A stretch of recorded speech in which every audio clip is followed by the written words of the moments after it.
Hello mga kabibig! Welcome back sa rin bagong YouTube channel. Ito ang pinakamaingay na YouTuber sa balat ng YouTube. Ako si Kabibig, maglabag-labag na dyan with evidence. So ito na ang ating pag-uusapan ha. Ito Lovely Granada. Day, yung pangalan mo palang day, parang buto na buto ka day. Sabog na yung pangalan mo day.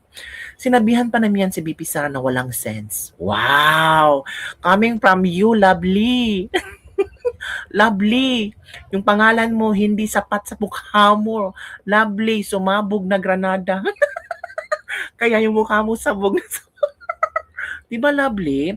Huwag ka naman masyadong paepal at huwag kang kumuha ng maraming engagements kasi sometimes yung pa-English mo, Day, your fluency in English doesn't describe who you are.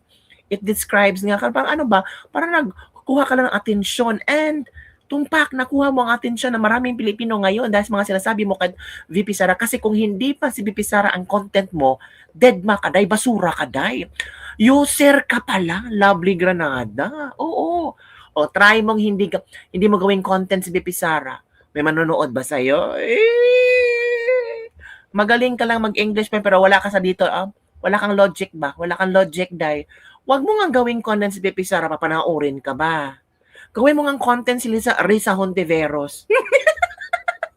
Gawin mong content si Lene Robredo. And let's try kung meron bang manonood sa'yo. O gawin mong content si Baby M. 'Di ba? Huwag mong gawing content ang mga Duterte. Kasi alam mo namang aatakihin ka ng mga DDS at yun ang gusto mo. Yun ang gusto mo for engagement, for followers, at for kaching-kaching. Ay, huwag mo kaming lokohin, Day. Yung strategy mo, basura na yan. 'Di ba? Sabi daw niya wala lang sense si BP Sara. Sino bang may sense? Ikaw. Ikaw lang pala ang may sense, Inday. Nako, ewan ko ha. She doesn't make sense. Oh, so ikaw na lang ang may sense. Ito lang ang payo namin sa iyo ha. Kung ikaw ang may sense at si BP Sara walang sense, tayo mong tumakbong presidente kaya. O di kaya vice presidente. Malay mo, yung pagiging may sense ka, ay mananalo ka. Huwag puro English, Day. Kasi ang reality sa buhay, Day, marunong ka ng mga English pero wala kang achievements. Diba? Ano bang pwedeng ipanghambog mo, Day, na pwedeng ikumpara mo kay VP Sara at ka-level kayo? Ang tanong, bakit feeling ni Lovely mas umaangat pa siya kay VP Sara kasi ang galing niya mag-English. Naku, may mga marunong mag-English, hindi nga marunong mag-maintain, walang comprehension. Ito ang sinabi ni Lovely, oh. So, do you have any intentions of contradicting that perception because you have your own candidate? Example lang to, na kalaban niya. Will you go out in the open against a fellow Mindanaoan? Yes. Not because, ayoko lang talaga siyang manalo. Or because, I just want to go against a fellow Mindanaoan. Yeah. Kasi hindi ako naniniwala na dapat siya yung maging presidente eh.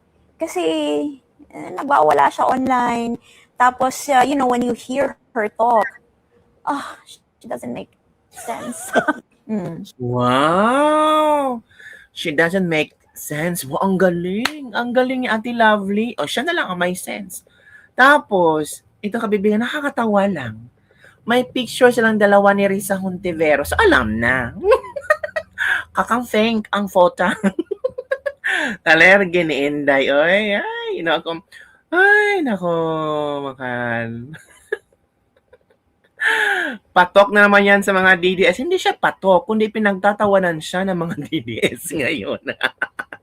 Bakit? Kasi nagsasalita ang isang taong may sense. May sense sa feeling niya. May sense siya. Eto ang katapat mo. Lovely Granada. Kung Lovely ang pangalan mo, ito ang pinaka-lovely. Sabi ni Eloy Bugris, ito ang pinaka-lovely sa lahat, si Eloy Bugris. Tignan natin kung ano ang komento ni Eloy Bugris dito. Sabi ni Eloy Bugris, sabi kasi ni Lovely Granada, I'm a Filipino citizen challenging her VP Sara to debate with me because I'm one of the people that she's serving. Bakit si VP Sara ang tinitira mo? Bakit hindi si BBM? Oy, maleta. I-challenge mo din si BBM. Nako, sina-challenge mo lang yung malalakas na mga pangalan ngayon. 'Di ba? Nakikita mo na, no? Huwag si VP Sara ang i-challenge mo. I-challenge mo silang lahat. para talagang makita namin na fair kang tao. Kasi kung kina-challenge mo lang yung mga Duterte at ginagawa mong content ang mga Duterte, alam na this. Alam na namin ang kadramahan mo.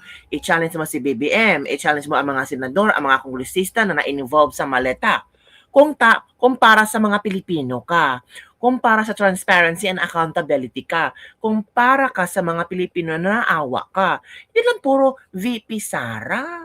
Kasi napagkamalang kanyang bayaran. Napagkamalan ka dyan na ginagamit mo lang si VP Sara for clout. 'Di ba? Huwag kang user die. O, kung talagang para ka sa sambayanang Pilipino at sa Pilipinas, hindi lang si VP Sara ang i-challenge mo. Buong mga politiko, lalo si Martin Romualdez, mag-challenge kayo tungkol sa maleta-maleta. I-challenge mo si Senate President,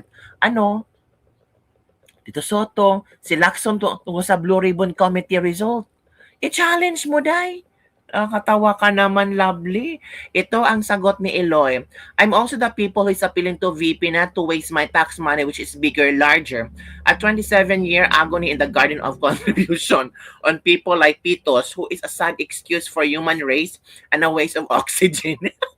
Paopera mo na ang baba mong 1 kilometro. PS, ang laki ng tenga mo. Saan ka ba pinaglihi sa elephants? Grabe si Eloy Bogreza. Ay, nako. Many people keeps asking who the person challenges to Sara at debate is and what authority he has. If only powerful people have the right to question those in power, they ask why he should waste her time responding. But the question itself, in a democracy, every Filipino citizen has the right to demand answers from public officials. Sara is not above accountability. Oo nga, hindi lang si Sara. Lahat. Kasi kung si Sara lang, mura manggihapong selective ka.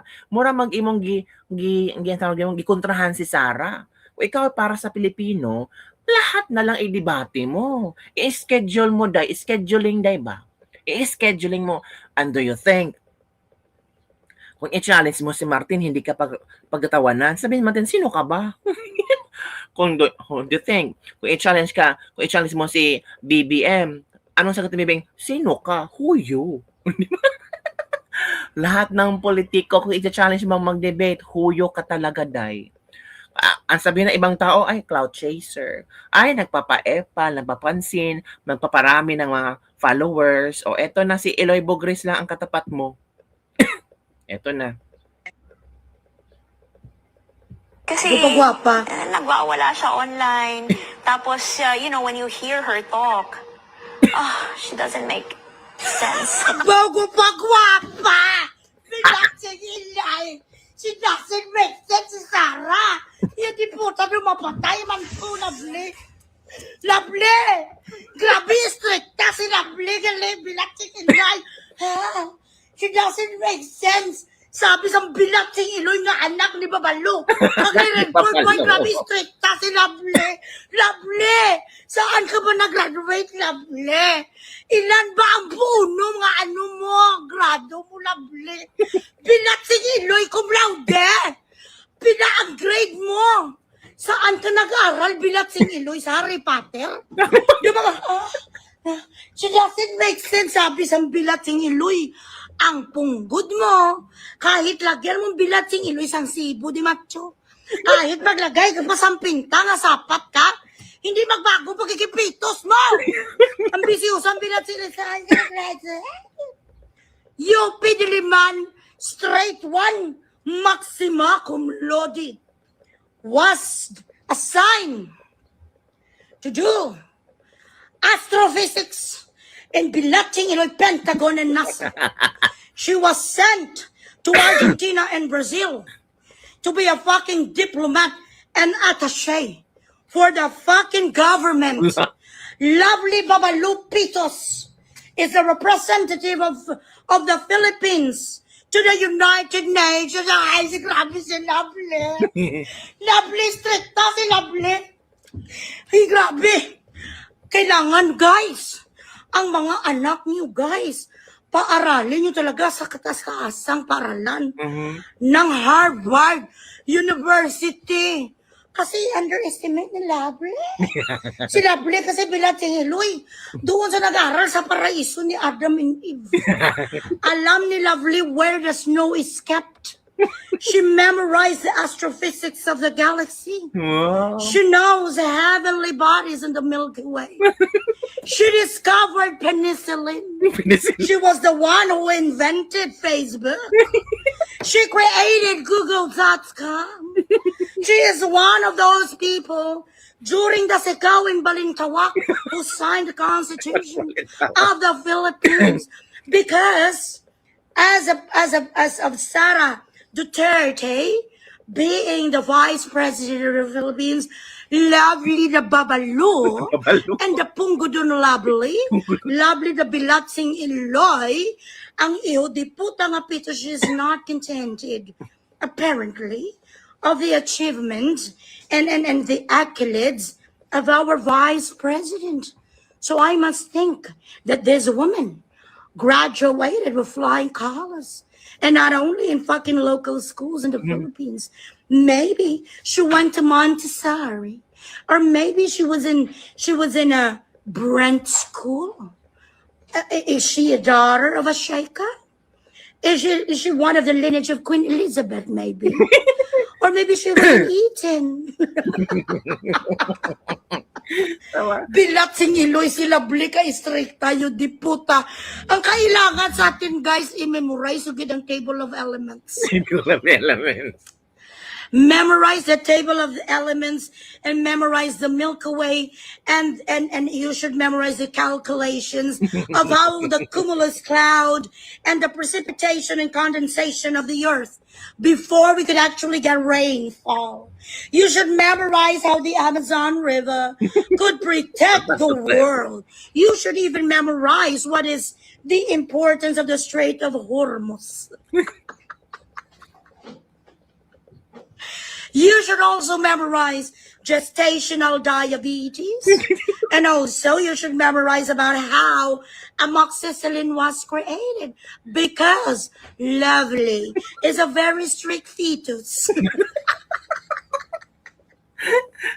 Strict si Lovely, guys. Oh my God.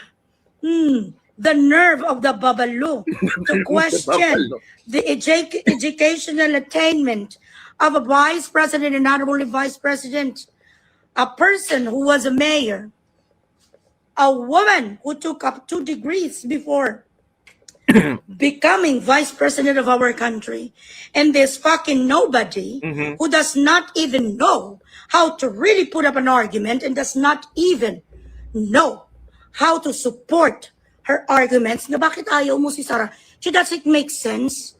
She doesn't make sense. In what way? Bakit? You didn't understand you did not understand the languages she was using? Was she speaking in Mandarin? Was she using French? Tama. Correct. Bilatsing Iloy, sa akin ka pa lang magdebating, yung di puta ka.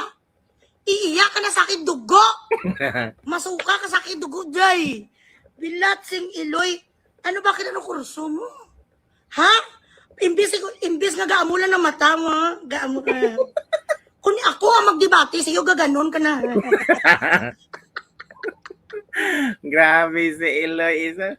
Lovely ganada. Wala anak ni Refon at Babalo. Ganda ni Lovely nung di pa uso ang tao. Eloy, Granada. Hi siya. I love you, Mami Bugris. Dalhin na yan sa ibang planeta si Babalo. Go, Eloy, for the go. Flat control tayo at 18 Marines. Yung nagsabi ng wakwak si BP pero yung kalabasan ng mukha, alien. O, di ba, kabibig? O, napahiya. Napahiya si Lovely Granada. Wag kasi. Ano ka ba, Lovely? Mag-isip ka muna. Ano sasabihin mo? Diba, ang mga tao kasi, ang mga Pinoy kasi, mahilig mag-appreciate. Na gusto ko siya kasi ang galing mag-English. Nako, pero walang comprehension yan. Uy, gusto ko siya, ang galing mag-English. Pero, alam nyo, pa-explainin mo, mahirap mag-explain. Scripted pa yan, may index card. Diba? Oy, lovely. Si Eloy ra imong kontra day. Magdugo na imong ilong ingon ni Eloy. So yun lang kami bigyan ating nilis lebag-lebag for today. Grabe, no? Sinabihan ni Lovely Granata si BP Sara na walang sense magsalita. Eh, bakit ka pa makikinig kay BP Sara? Bakit alam mo ang mga sinasabi ni BP Sara kung wala siyang sense magsalita? Diba? Ako, gamit na gamit mo si BP Sara, day. Wag mo kaming gaguhin. Gamit na gamit mo sa vlog mo, sa content mo, at saka kaching-kaching. Try mong wag gamitin si BP Sara, day. Wag kang mag-vlog tungkol kay BP Sara. Mag-vlog ka ng iba. Kasi you did not consider yourself as a political vlogger. You consider yourself as a Filipino citizen na nilalaban ang katotohanan. Kung Filipino citizens ka, may reaction ka ba sa 18 ex-Marines? May reaction ka ba sa maleta-maleta? May reaction ka ba kay Trillanes at saka sa ICC investigators? May reaction ka ba sa flood control projects? May reaction ka ba sa nabahaan? May action ka ba sa bangag-bangag ni BBM? Meron ba, lovely? Or selective ka lang? Basta may issue kay BP Sara, doon ka nataranta. Dapat mag-reaction ka. Kasi BP Sara na yan. At kung wala si BP Sara, wala ka dyan, lovely. Oy. So, wag mong gamitin ang aming vice presidente. Maghanap ka ng iba na pagtripan mo. Wag ang BP namin. Di ba? Yung mga followers mo, mga camping lang yan. Sa panahon na magkalisod-lisod ka, babaya-bayaan ka lang dyan. Bye everyone. See you next time.